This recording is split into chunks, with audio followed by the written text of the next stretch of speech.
Hello বন্ধুরা, শুভ সকাল। পাশের বাড়িতে হয়েছিল পুজো, সেখান থেকে নিয়ে আসা হলো প্রসাদ। রান্নাবান্নার আর কোনো ক্লিপস নিতে পারিনি। এখানে দুপুরে খাওয়া দাওয়া কমপ্লিট করলাম, করে এখানে নিয়েছিলাম একটু রেস্ট। মেয়ে করছিল একটু বায়না, তাই নিয়ে গিয়েছিলাম একটু বাইরের দিকে। গাছে হয়েছে অনেকগুলো জামরুল, যাদের গাছ তারা এখন আর এখানে থাকে না, তারা অন্য জায়গায় থাকে। অনেকগুলো জামরুল পাড়া হলো এখানে, তারপরে দেওয়ার গাছ থেকে পেরে দিল একটা বেলটা খুব সুন্দর ছিল।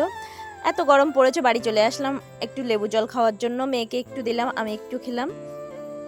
এই কদিন খুব গরম পড়ছে। আবারও চলে গেলাম বাইরে। এখানে আমার যা জামরুলগুলো ধুয়ে নিয়ে আসছিল, সবাই একসাথে এখানে করছিলাম গল্প, আর জামরুলগুলো খাওয়া হচ্ছিল। সবাই মিলে একসাথে খাওয়ার মজাটাই আলাদা। তারপরে সেখান থেকে চলে আসলাম বাড়ি এসে খেলাম একটু পাকা পেঁপে। তারপর যা করেছিল একটু ফোন, চা খেতে যাওয়ার জন্য বাড়িতে। তো চায়ের সঙ্গে অনেক কিছু টাও ছিল এখানে। আমার শাশুড়ি মায়ের শরীর খারাপ, এই জন্য প্রতিদিন ভিডিও দিতে পারছি না। তো যা এখানে অনেক কিছুই খাবার বানিয়েছিল। তো এই গরমে এত কিছু খাওয়াচ্ছে, যদি কোনো কিছু সমস্যা হয় জায়ের দোষ। পেঁয়াজের পকোড়া, মুড়ি মাখা, বেগুনি এগুলোই বানিয়েছিল।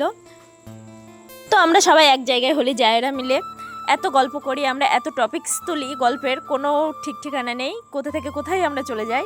তারপরে এখানে এক এক করে বেগুনিগুলো ভাজা হয়ে যাচ্ছিল। ওরকে বলেছিলাম একটু বিট লবণ আনতে বাড়ি থেকে, কিন্তু একই অবস্থা। খাওয়া দাওয়া করে চলে আসলাম বাড়িতে রিয়েলের জুস খেয়ে। পাশের বাড়ি হয়েছিল পূজা, সেখানে একটু গিয়েছিলাম, গিয়ে খেলাম প্রসাদ। তো আজকের ভিডিওটা এই পর্যন্তই। সবাইকে টাটা।